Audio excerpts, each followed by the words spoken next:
আমরা সংসদে আছি জুলাই সনদ বাস্তবায়ন, গণভোট বাস্তবায়নের পক্ষে কথা বলার জন্য, আর রাজপথে আছেন আল্লামা মামুনুল হক সহ নাসিরউদ্দিন পাটোয়ারিরা। ইনশাআল্লাহ আমরা একত্রে আছি। যদি সময় মতো দাবি আদায় না হয়, সংসদ এবং রাজপথ একাকার হয়ে যাবে। গণভোটের গণরায় বাস্তবায়ন করতে হবে। গণভোটে 70% মানুষ হ্যাঁ পক্ষে, সংস্কারের পক্ষে ভোট দিয়েছে।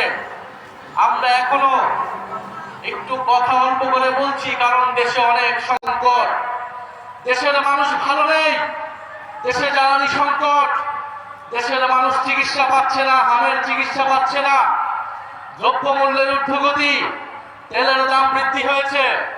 বিরোধী দল থেকে দায়িত্বশীল বক্তব্য দেওয়া হয়েছে, সরকারকে সহযোগিতা করতে চেয়েছি।